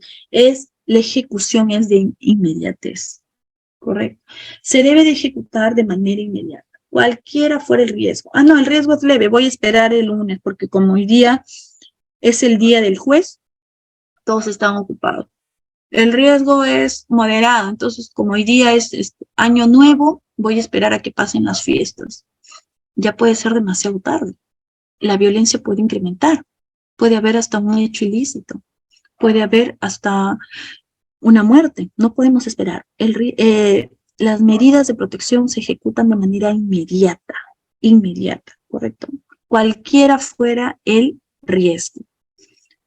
Evaluación del riesgo para emitir medidas de protección y medidas cautelares, ¿no? Y evaluación del indicio razonable, ¿no? Muchas veces decimos, y eso pues es como un cliché en todas las resoluciones, cuando dice, hay que evaluar el indicio razonable. Pero ¿qué entendemos pues por indicio razonable? ¿Qué entendemos, no? Son los elementos de juicio, son los medios probatorios que tienen que ir pues de manera congruente con los hechos relatados por la víctima. Entonces, si bien es cierto, el juez, ¿no?, el órgano jurisdiccional, tiene la libre valoración de la prueba, pero esta libre valoración no lo convierte pues en una persona arbitraria, sino esta libre valoración tiene que estar sujeta a la lógica, tiene que estar sujeta a la razón. Entonces, en cuanto a ello, y ya también a su convencimiento, porque no es que yo creo, bueno, le sucedió, acá me narra 2 hechos, y yo creo y le voy a dar riesgo severo. No, porque no estoy realizando pues una debida justificación, una debida motivación. Lo que estoy haciendo es aplicar a todos los casos de la misma forma, sin valorar cada caso en concreto, sin ponderar los derechos. Tal vez tengo poco tiempo, sí, pero en ese poco tiempo tengo que hacerlo a un indicio razonable, que yo pueda sospechar que la señora pues se encuentre en un riesgo. Y eso se tiene que justificar. Y acá dice, ¿no?, pese a que no se tenga ficha de valoración de riesgo, se puede dictar medidas de protección, pero se debe justificar. Yo tengo que decir por qué, si no tiene ficha de valoración de riesgo, estoy dictando medidas de protección. Tengo que motivar mi resolución. Si no, todo pues tendría en nulidad, ¿no? Y no habría una seguridad jurídica. Entonces, es por eso que la evaluación del indicio razonable se encuentra, ojo, libre apreciación, libre valoración de la prueba, pero con ciertas reglas. 2 reglas, el raciocinio y la lógica. Y eso pues tiene que ir plasmado en la resolución que se dicte las medidas de protección. Claro, hay comentarios, hay toda esta negativa, pues, ¿no?, de que los jueces dictan medidas de protección así como si fuera pan caliente a todo el mundo y no valora los hechos. Bueno, pero las leyes están dadas, el derecho está dado, las herramientas jurídicas están dadas. Y nosotros, pues, también, si nos encontramos afectados contra una resolución que no motiva, que no justifica y que se está vulnerando la motivación de las resoluciones judiciales, tenemos que acudir a la segunda instancia. Además de ello, también lo podemos quejar, podemos denunciar, etcétera. O sea, hay diferentes herramientas que también tenemos que utilizarlas, ¿no?, cuando nos encontramos dentro de este contexto. Abordaje integral. Hay un protocolo, ¿no?, para la evaluación del nivel de riesgo. Las fichas de valoración de riesgo, una no puede ser realizada por el juez, obviamente, porque el juez es el que va a tener que resolver el caso. Él mismo no puede desarrollar ella, ¿no? Pero han sido desarrollados por especialistas en la materia, donde no se puede dejar de vista, porque desarrolla ítems pues precisos para poder ver el nivel de riesgo que se encuentra. Y hay un protocolo de seguimiento para la evaluación del nivel de riesgo. Entonces, esto ya ha sido tasado, esto ya ha sido pues revisado, pasado el control de calidad y todo, para que se pueda expedir esta ficha de valoración de riesgo. Es un instrumento de apoyo para el juez, pero no es un instrumento que determina de manera fehaciente el riesgo de la víctima, porque el juez también tiene que calificar el riesgo de la víctima con otros elementos probatorios, con otros indicios. Si es que se encuentra, como le digo, en el grado de dependencia, cuál es su grado de responsabilidad, si es que tienen más hijos, menores hijos, si es que cuentan pues con un adulto mayor, como le decía, ¿no? Si es que la señora o el señor que se encuentra víctima es un afrodependiente, etcétera, ¿no? O sea, el idioma, todo eso lo tiene que revisar el juez. Además de la ficha de valoración de riesgo. Bueno, el decreto legislativo 1470 pues se dio en emergencia sanitaria. Se dio en la emergencia sanitaria, donde ahí pues no se podía ir a ningún centro de emergencia mujer, no se podía ir a ningún instituto, ¿no? Para poder pasar examen físico, psicológico, etcétera. Entonces tampoco podríamos dejar pues vacío. Bueno, como no tengo estas herramientas, no otorgo medidas de protección y hubieran más muertes ahora, ¿no? No. Entonces el Estado implementó este decreto legislativo 1470 con la finalidad de otorgarle esta facultad al juez de indicar que no era necesario la ficha de valoración de riesgo, porque pese a que no tenga la ficha de valoración de riesgo, si el juez determina que se encuentre pues en este riesgo, puede otorgar medidas de protección. Pero ahorita ya no estamos en ese contexto, ya no estamos. Entonces aplicar ello, para mi criterio, pues resultaría excesivo, ¿no? Resultaría excesivo, porque tenemos herramientas, ¿por qué no aplicarlas? ¿Por qué no valorarlas? ¿Por qué no oficiar? Para tener, pues, mayores argumentos jurídicos y también mayores argumentos fácticos para poder desarrollar una resolución acorde a derecho, sin afectar la vulneración de los derechos de ambas partes. ¿Correcto? Muy bien. Sigamos. La protección y órganos de supervisión y apoyo de la ejecución de las medidas de protección. Acá tenemos ya desarrollado las funciones específicas de la Policía Nacional del Perú de esta ley. La policía tiene que tener un mapa gráfico y georreferencial del registro de todas las víctimas. Es de obligatorio cumplimiento, señor. Habilitar un canal de comunicación directo para atender y monitorear efectivamente el pedido de resguardo ante cualquier circunstancia posterior que pudiera pasar. Los nombres y ubicación de todas las víctimas ante cualquier emergencia y ante cualquier reincidencia que pudiera suscitarse para que esté presente la Policía Nacional del Perú. Además de ello, tiene que informar al juzgado de familia luego de haberse notificado 15 días, ya sea en caso leve o moderado. A los 15 días tiene que informar cómo es que está yendo estas medidas de protección, cómo es que está yendo un seguimiento, esto tiene que hacer la policía. Y cada 6 meses. Cuando es riesgo severo, se acorta el plazo para la policía. 5 días de notificado, tiene que verificar, me constituía el domicilio, ¿no? He verificado que el señor, la señora no se encuentran, está bien, está correcto, entonces voy a informar a la policía. Y cada 3 meses, de igual manera, informo. Entonces, con estos informes, el juzgado de familia que recaba esta información, además también del equipo multidisciplinario, puede convocar audiencia. Si es que verifica pues que se ha alterado, que ha disminuido, ¿no? De acuerdo a cada caso en particular, convoca audiencia para que evalúe y escuche a las partes. Entonces no queda ahí como una resolución final las medidas de protección. No queda ahí. Hay un seguimiento a todo ello. Y la idea es de que si el riesgo es severo, el señor cumplió con su terapia, check.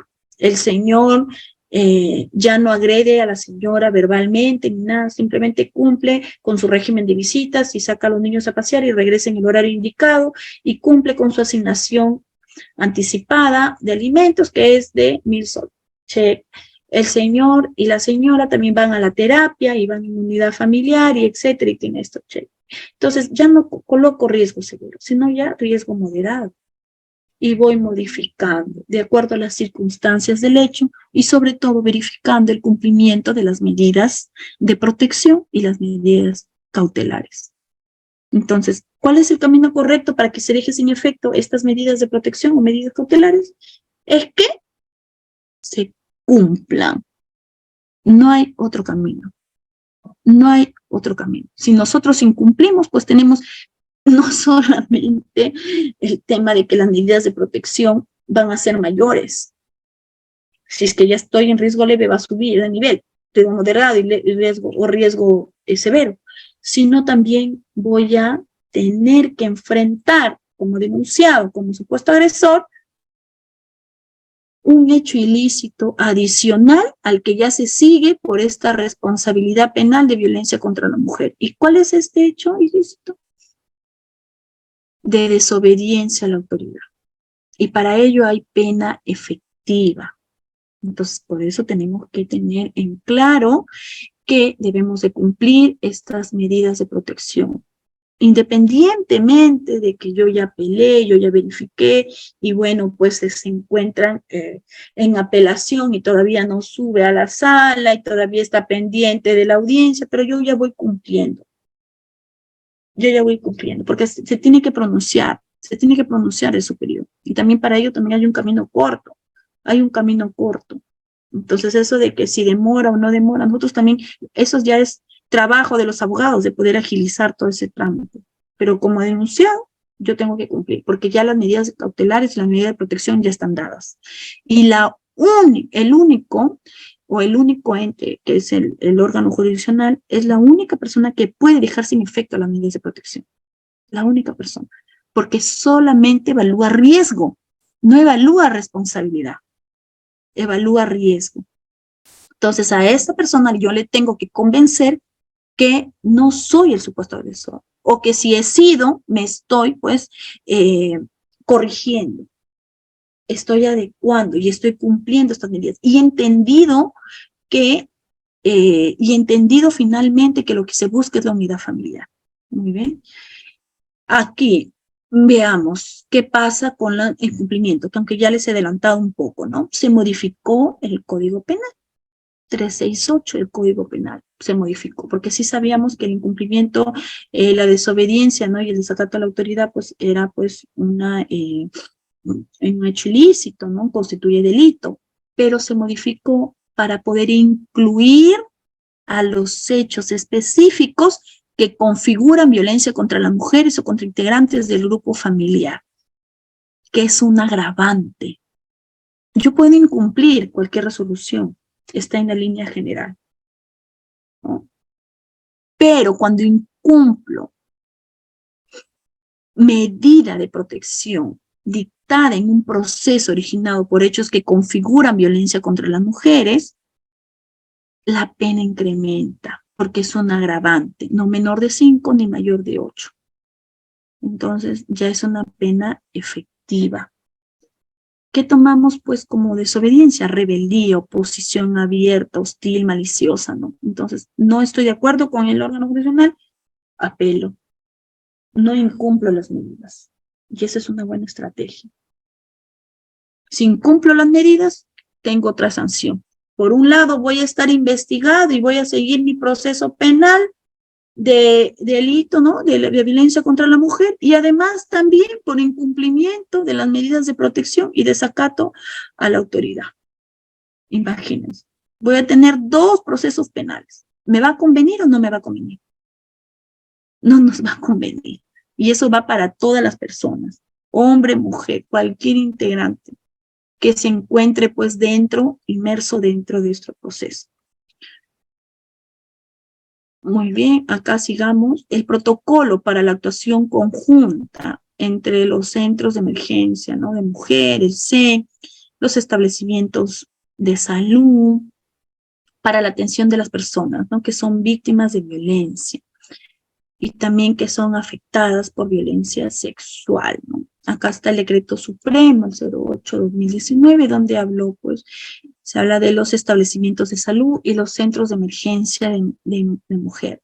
Yo ya les venía diciendo, ¿no? Que los establecimientos de salud son servicios gratuitos para la recuperación integral, física y mental de las víctimas de violencia. Conservar la documentación de la prueba de los hechos de violencia, protegiendo pues el valor probatorio. Siempre cuando uno pase pues por un examen psicológico, examen médico, siempre uno tiene que pedir una copia para el registro de cada uno, ¿no? O sea, es algo que debemos de ser diligentes también cuando vamos a asumir, pues, estos tipos de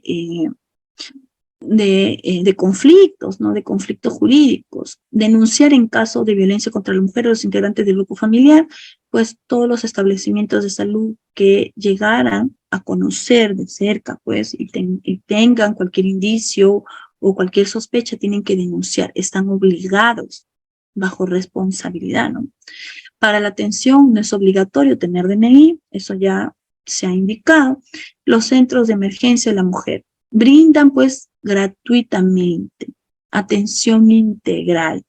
¿Para qué? Para que se pueda recuperar las víctimas de violencia de género, violencia contra la mujer, ¿no?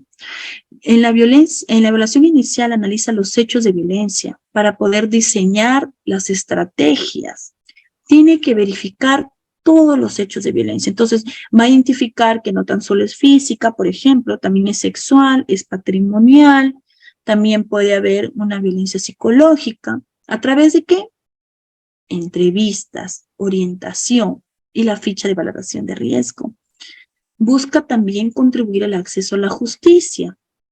Se le acompaña con el psicólogo, con un patrocinio legal, fortalecimiento de las redes sociofamiliares, o sea, verifica todo su ámbito, ¿no? Cultural, sociocultural, psicosocial, en el entorno familiar, y trata, pues, el Estado, a través del Centro de Emergencia de la Mujer, trata de abordar de manera integral para que la víctima no se encuentre desprotegida, porque ya basta con enfrentar estos tipos de violencia para enfrentar una nueva violencia estructural, ¿no? Un nuevo estrés, ¿no? Porque tiene que buscar abogado, porque tiene que verificar cuánto me va a salir, va a decir, ¿no? Entonces, no, todo está de manera integral para que se busque, pues, la protección, ¿no? La protección y sobre todo la recuperación de la víctima. Y además también los centros de emergencia de mujer tienen que denunciar estos casos de violencia. De igual forma, no hay necesidad de tener DNI para poder acudir a estos centros o establecimientos de salud. Atención a la víctima, como les digo, brinda atención integral, multidisciplinario. El instituto evalúa y la califica el daño físico, psíquico. El establecimiento de salud, atención médica, psicológica. Cuentan con insumos de equipos de emergencia, eso ya me parece que le da. Y justicia en las zonas rurales, ¿no? Muchos hablamos, pues, de la justicia en la zona urbana, porque Perú no es Lima, Perú no es Chimbote, no es Trujillo, no es todo. Entonces nosotros tenemos que tener, pues, empatía, tenemos que reconocer la biodiversidad que existe, la biodiversidad étnica. Entonces, la violencia contra la mujer, pues, tiene este sector que es multisectorial. Se da en todos los ámbitos. Tiene enfoques también, ¿no? Interseccional, ¿no? Entonces, estos enfoques permiten, pues, que esta ley tiene que ir a todas las poblaciones, a todo el Perú, en cada punto. Y para ello, pues, también ha delimitado a algunos operadores jurídicos que van a estar a cargo y van a hacer frente a él. ¿Cómo quién? Uno de ellos son los juzgados de paz. Pueden acudir a los juzgados de paz de igual forma, de manera escrita o verbal. ¿Cuándo qué? Cuando no existe un juzgado de familia o un juzgado de paz letrado con competencia delegada. Si constituyen faltas, el juzgado de paz lo puede realizar porque están facultados por la ley, ¿no? 27824 es la ley, ahí se puede identificar sus competencias. Cuando constituyen delitos, tiene que remitir, pues, a la Fiscalía Penal de turno, porque el titular de la acción penal, que es el fiscal, va a estar a cargo de la investigación y además también de todo el ámbito penal. En ambos casos, ya sea falta o delito, dicta medidas de protección si hubiere que dictar. aquí señala, pues, ¿no? El artículo 69 de la ley, ¿no? 33 y 4. Intervención de las autoridades de la jurisdicción especial. En los lugares donde coexista juzgado de familia o los que hagan sus veces o juzgados de paz con autoridades de las comunidades campesinas, comunidades nativas, rondas campesinas, investidas de funciones jurisdiccionales, se establecen medios y formas de coordinación funcional y operativa. ¿Para qué? Para la investigación y sanción de violencia contra las mujeres, de conformidad con el artículo 149. Si bien es cierto, ¿no? El artículo 139 de la Constitución, en su inciso primero, señala que la unidad y exclusividad de la función jurisdiccional es solamente el Poder Judicial como órgano, a excepción del arbitral y de la militar. Sin embargo, en el artículo 149 se le otorga también potestad de administrar justicia a las comunidades nativas campesinas. Entonces nosotros, por el principio de concordancia práctica, por el principio de unidad de la Constitución, tenemos que entender y tenemos que interpretar a estos artículos de manera sistemática y de manera conjunta.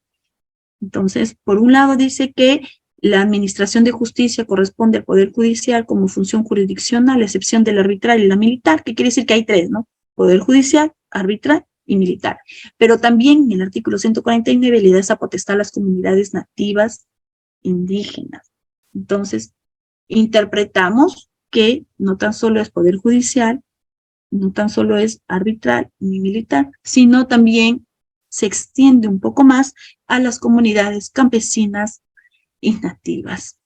Y además también las rondas campesinas, bueno, eso ya se desarrolló después, ¿no? Después, ya en una ejecutoria suprema, se desarrolló que las rondas campesinas también tendrían esta función jurisdiccional, ¿no? Muy bien, pero eso es un tema muy bonito que lo podemos tocar en otro momento, sino que le estoy dando pinceladas para efectos de poder entender de que también la ley va hacia aquellas zonas rurales. Y además también se puede interponer las denuncias ante los juzgados de paz. Porque ahí, pues, si es que no hay centro de emergencia mujer, línea 100, no cuentan con internet, podemos acudir a los juzgados de paz. Y estos están facultados para otorgar medidas de protección. Muy bien. Órganos de apoyo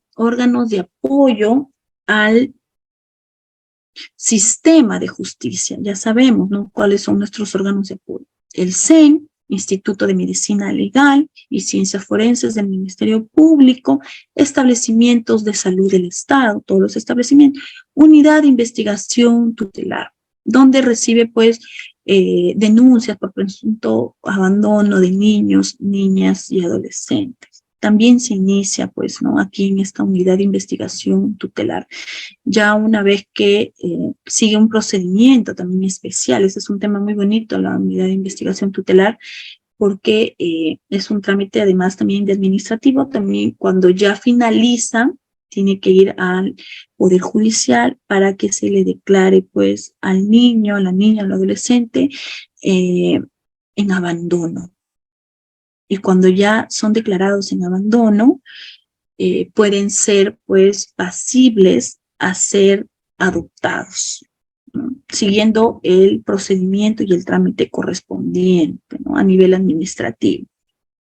Y el Poder Judicial, por excepción, también puede, pues, dar adopción, ¿no? Pero lo correcto es siempre a través de esta unidad de investigación tutelar, que se encuentra a nivel nacional, ¿no?, que se den adopción a los niños, niñas y adolescentes cuando se encuentran en abandono, en total abandono. Cuando ya el Poder Judicial dice ya este niño es un total, ¿no?, se encuentra dentro de este grupo, ya puede ser pasible después a ser adoptado, ¿no?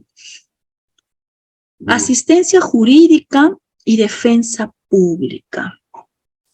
A ver, se brinda de manera continua y sin interrupciones, o sea, no solamente es una sola sesión, se programa toda una agenda para aquellas víctimas, para aquellas que van a denunciar, para aquellos que se encuentran inmersos dentro de todo este proceso. De manera continua, sin interrupciones, desde el inicio del caso hasta la conclusión definitiva. Y para ello, pues, tiene que requerir la víctima. Pero la víctima, si es que no conoce, también se le tiene que orientar, se le tiene que decir, ¿no? Asistencia y patrocinio legal de manera inmediata, gratuito, especializado y en su propia lengua, por los servicios públicos y privados destinados para tal fin. No tan solo es brindar el patrocinio legal, indicarle cuáles son las etapas, qué es lo que va a decir, qué es lo que va a hacer, no, sino también ir a las instalaciones donde se encuentran, pues, el juzgado, el Ministerio Público, para saber y para que pueda conocer cómo es la audiencia, si es que hubiere una audiencia, cómo es que a dónde tiene que acudir más adelante, o sea, conocer todas estas instalaciones, ¿no? Por eso es el patrocinio legal, que involucra de manera integral, y es un abordaje pues integral, de manera idónea, toda esta especialización, esta asistencia y esta defensa pública, ¿no? Coordinación interinstitucional. La defensa pública, bueno, que se encuentra a cargo, pues, ¿no? El Ministerio de Justicia y Derechos Humanos y los centros de emergencia mujer realizan coordinaciones directas, permanentes, para que puedan garantizar la asistencia jurídica y defensa pública de las víctimas. Y los servicios de asistencia jurídica gratuita también de los colegios de abogados. Entonces también se le puede oficiar al colegio de abogados e ir al colegio de abogados para que nos brinde esta atención jurídica gratuita, tienen que acudir, pues, ¿no?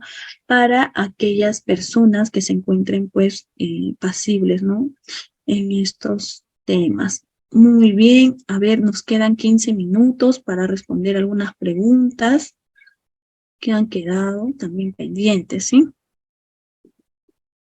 Excelente, doctora Marjorie. Muy bien, estimados participantes, por favor, para dar pase a más estudiantes, si bien es cierto, algunos de manera libre, todos pueden participar, pero activando su cámara y teniendo el tiempo de 15 minutos para poder interactuar, ¿sí? A ver, tenemos a Lisbeth. ¿Cómo estás, Lisbeth? Gracias por activar tu cámara. Adelante, una pregunta, sé preciso, por favor, ¿sí? Sí, doctora, buenas noches. Mi consulta es respecto, sabemos que la ley 30.364 ha incluido dentro del artículo 8 un literal, el literal, ¿no?, que nos habla respecto a la violencia patrimonial económica, que es una norma nueva. Entonces, yo quisiera saber esta norma, por ejemplo, en el caso de la violencia psicológica, física, puede tener una sanción máxima hasta con una pena privativa en muchos casos. Respecto al literal de ¿cuál sería la pena máxima que puede acarrear esta norma y en todo caso, cuáles serían las medidas de protección hacia la víctima que pueda ser no lesionada con este tipo de violencia?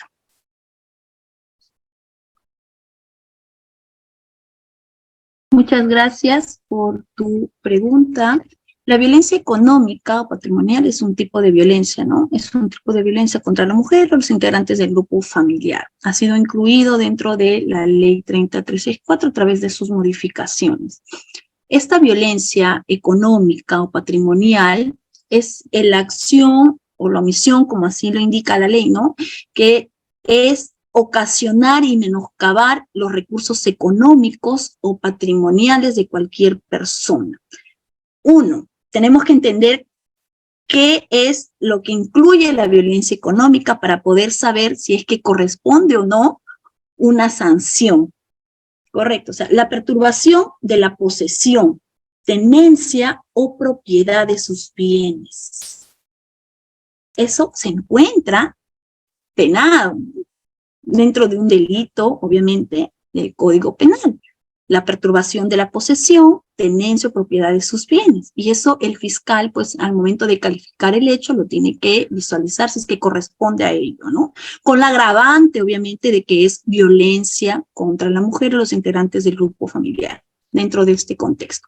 2, la pérdida, sustracción o destrucción, retención o apropiación indebida de objetos, instrumentos de trabajo, documentos personales, bienes, valores o derechos patrimoniales. Eso también constituye un delito, correcto, pero con la agravante del hecho de violencia patrimonial. ¿Por qué? Porque no lo ejerce cualquier persona.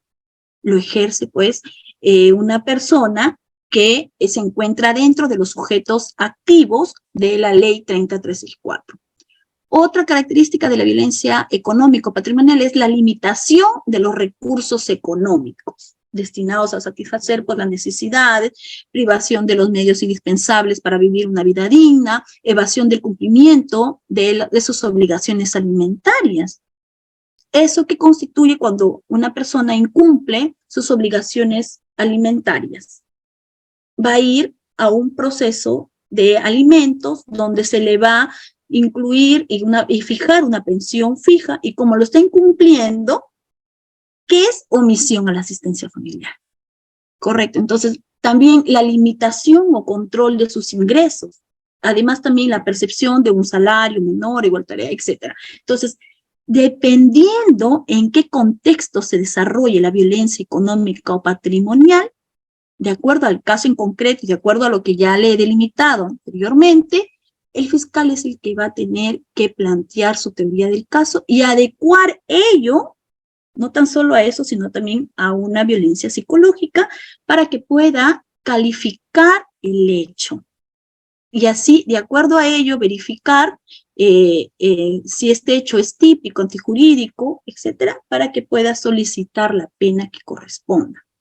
O sea, no a todos se les va a dar la misma pena por violencia económica, sino que es dependiendo de dónde es que se desentraña, de acuerdo a lo que es el indicado, ¿no? Los factores. Correcto. Muchas gracias. Excelente, doctora. Damos pase a Mario Puente. Adelante, estimado Mario Puente, una pregunta. Buenas noches, doctora. Buenas noches con todos. Una consulta, doctora. En un caso, como anteriormente existió un control remoto por la pandemia, ha tenido acceso a informaciones. ¿Y qué pasa? Que la otra persona usa sus redes sociales y encuentra ya mensajes de otra persona y ella se hace pasar, llega a ser violencia y se autoestima. Se le pregunta para perjudicar a la otra persona, a su vez, pareja.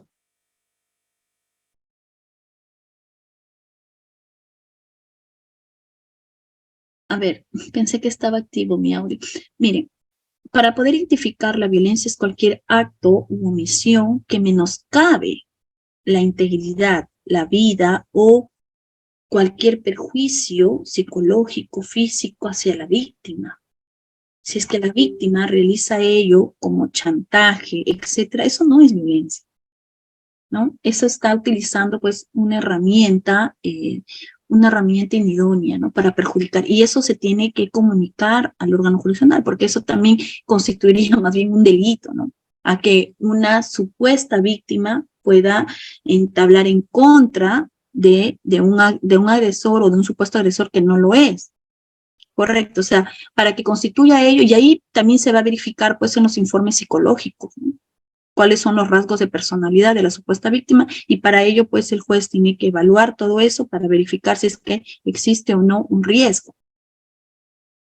Y eso es facultad del juez, pues, ¿no? Perfecto, doctora. Damos pase a Daniel. ¿Cómo estás, Daniel? Buenas noches. Adelante, por favor. Buenas noches con todos. Buenas noches, doctora. ¿Qué tal?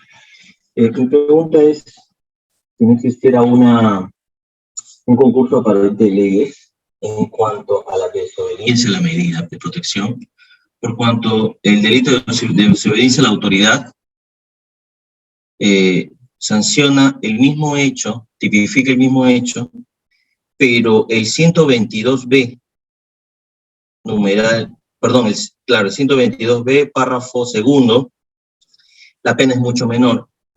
Pero en el numeral 6 aparentemente estaría regulando lo mismo, porque dice, la pena será no menor de 2 ni de 3 si se contraviene una medida de protección emitida por la autoridad competente.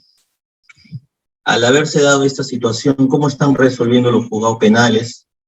Si nos podría informar, por favor. A ver, el delito de resistencia o desobediencia a la autoridad en cuanto a hechos de violencia en específico es un agravante. No podríamos calificarlo como un tema común, porque ya está modificado el Código Penal. Correcto, o sea, los jueces no es que tienen diversos criterios, o sea, nunca nos vamos a poner de acuerdo porque depende de cada contexto, ¿no? Y hasta en un mismo hecho a veces podemos tener diferentes opiniones. Pero lo correcto y lo cierto es que cuando son estos incumplimientos de las medidas de protección derivados de hechos de violencia familiar, obviamente se le toma como un agravante. Definitivamente se lo toma como un agravante y dependiendo también va a depender mucho de la calificación y del requerimiento acusatorio que realice el titular de la acción penal, dependiendo en qué contexto lo realice y cuáles son sus elementos de convicción que tiene, porque de acuerdo a ello es que el juez va a verificar si corresponde o no y va a adecuar también a la ley en ese momento. Porque los hechos no pueden modificar, pero sí puede adecuar a la ley. Y yo creo que cuando son temas de violencia familiar, derivados pues del incumplimiento, ¿no? De lo de desobediencia a la autoridad, pues sí o sí lo van a calificar con una pena mucho mayor, porque constituye agravante.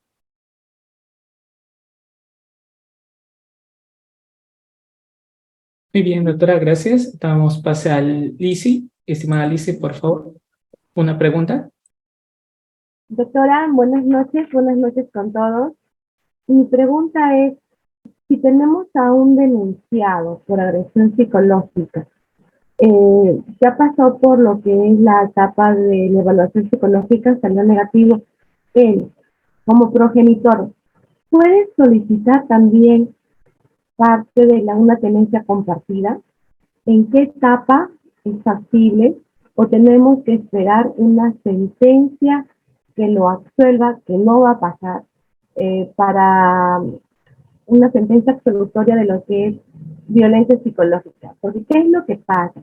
Como todos sabemos, colegas, aquí va y sobra con la palabra de la víctima, sea cierta o sea mentira, pero ya el juzgado tiene conocimiento.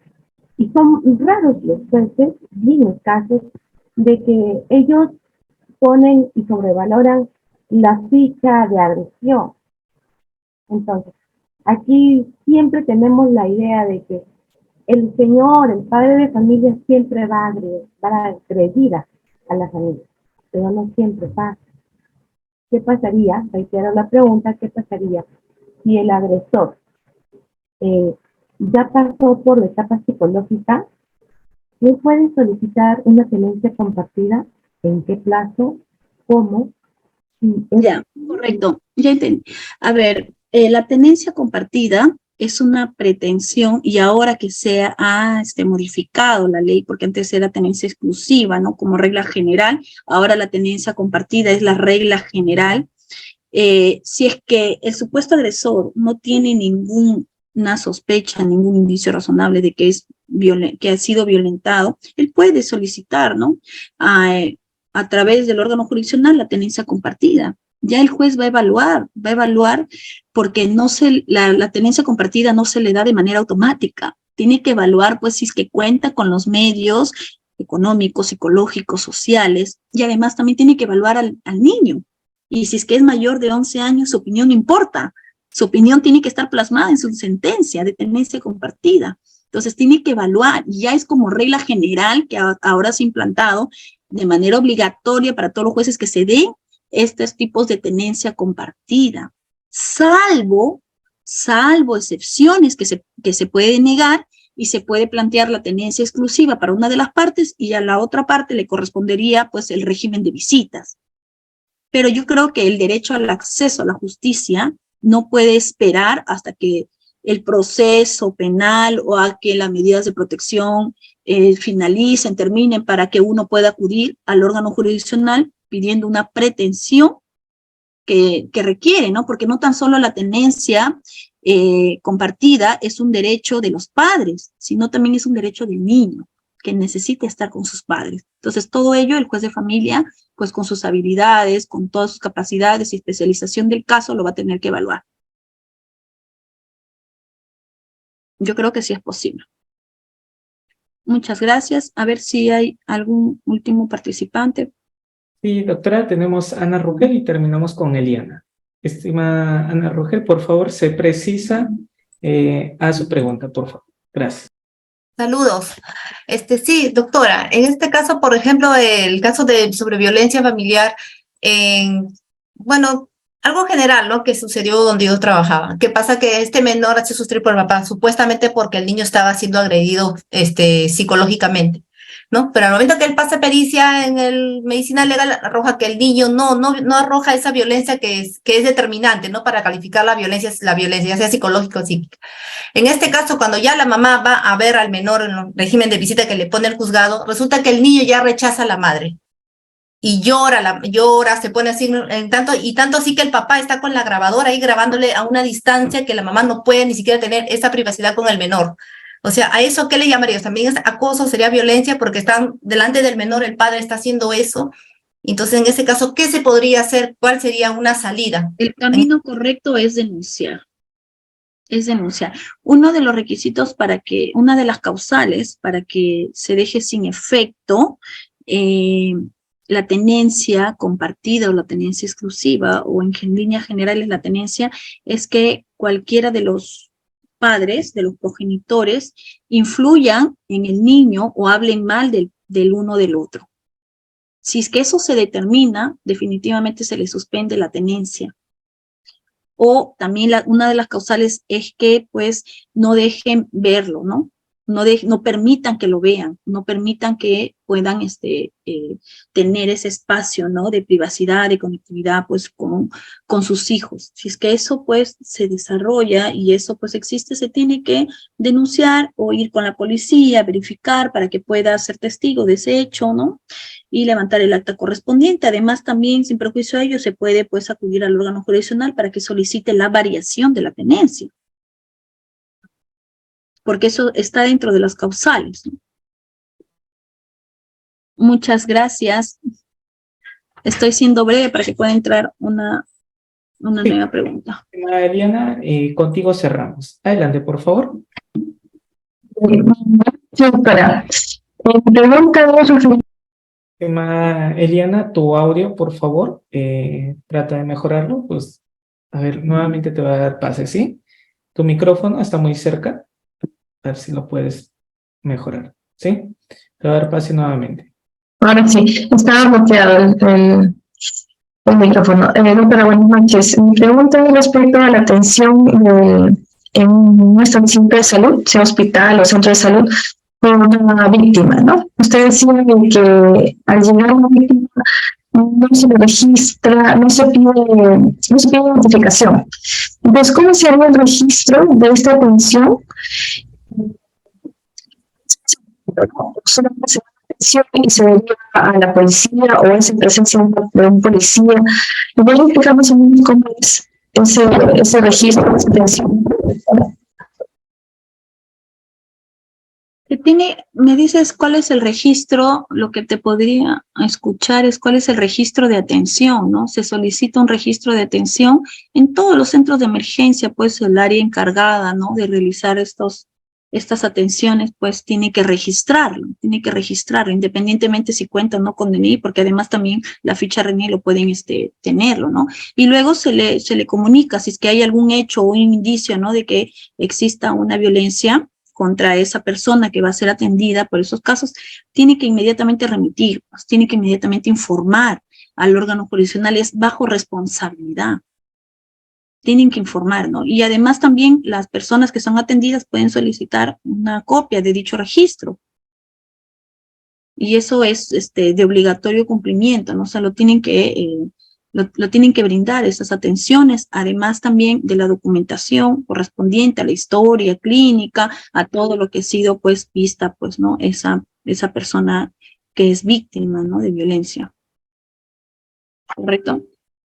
Muy bien, doctora Marjorie, muchísimas gracias por su brillante exposición, a nuestros participantes también por haber interactuado y hemos llegado a un tope de 875 conectados. Doctora Marjorie, hasta una nueva oportunidad. Hasta luego. Gracias, Reader, gracias a todos. Feliz de estar siempre con ustedes, compartiendo. Muchas gracias. Hasta luego.